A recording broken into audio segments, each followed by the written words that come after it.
Hello everyone, good afternoon, Lindsay here. Be sure to subscribe to the channel if you haven't. Give this video a thumbs up. I'm going to be making pecan shortbread cookies today.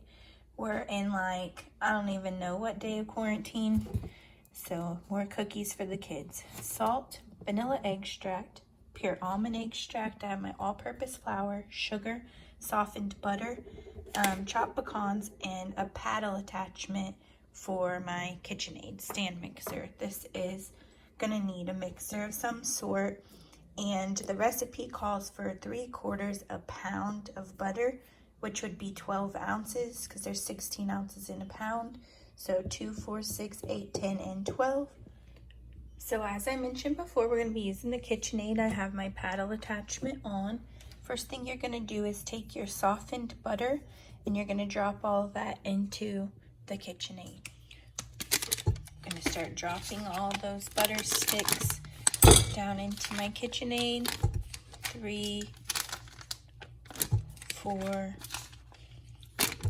5, and 6.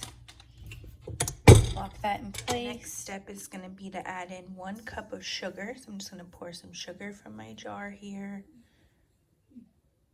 Have to refill after this. Let's see. Add a tad bit more. And you're going to dump that in with the butter you already have in your KitchenAid. If you don't have a KitchenAid, you can use a hand mixer too. Don't think that you can't make this recipe because you don't own a KitchenAid. So you're going to turn it on to just the first one that says stir. You want to combine this until it is just combined, meaning until the ingredients incorporate, then shut it off. Okay, so again, you're going to turn it to the first notch, stir.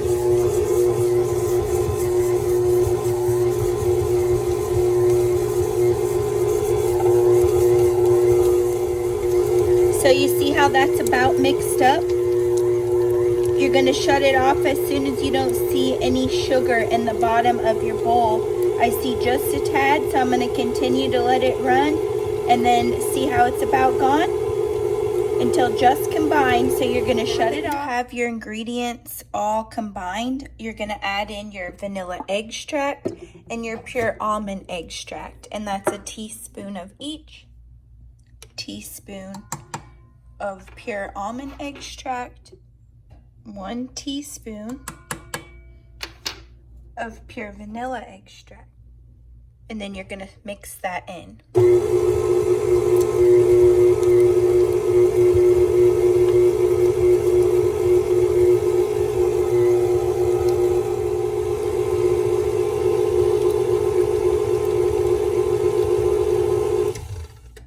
You see how your butter's starting to get nice and fluffy?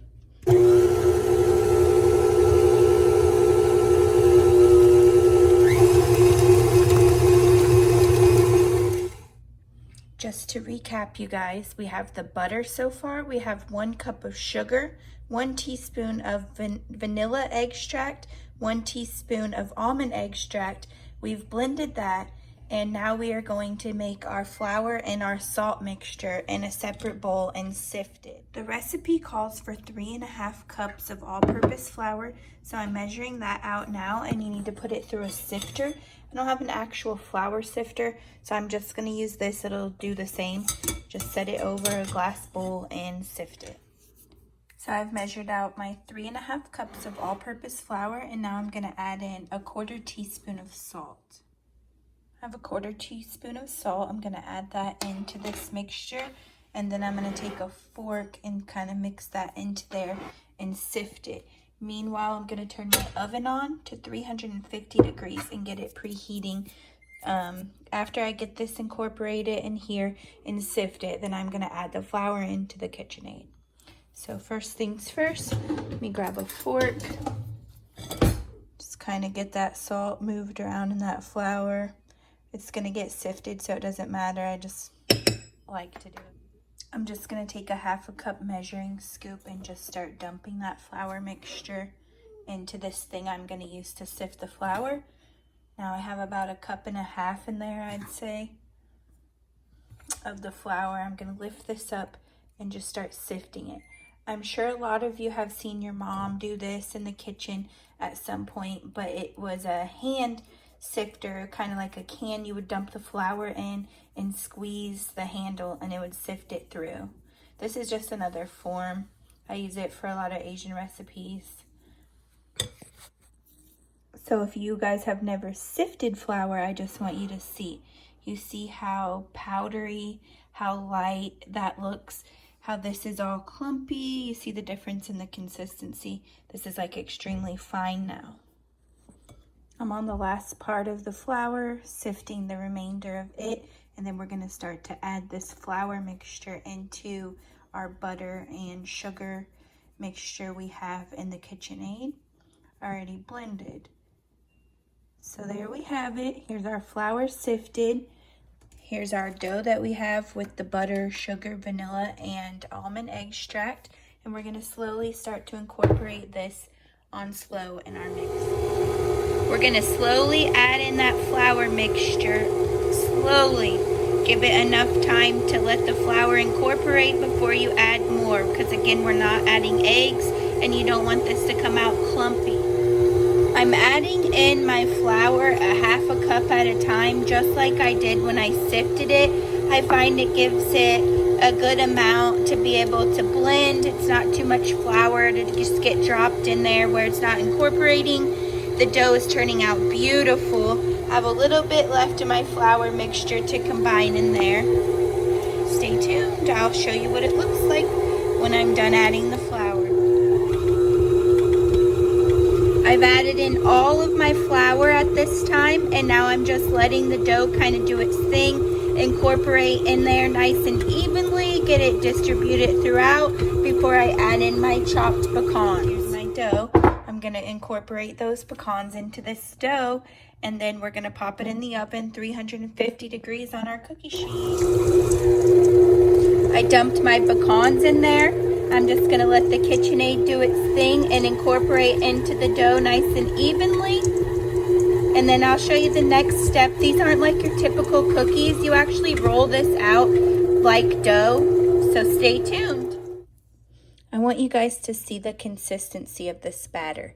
I don't know if any of you have ever made sugar cookies, but let me just show you. This is not sticky like your regular cookie dough batter. You see that? I can just grab it off in whole pieces.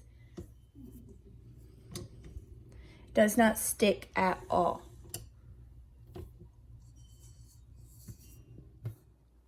Next step was to dust your clean countertop with flour. So I've already done that with my all-purpose flour.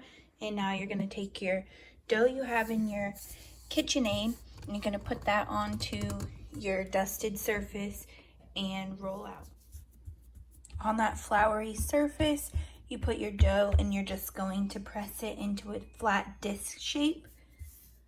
And then you're going to wrap this in plastic wrap and place it in the refrigerator to chill for 30 minutes.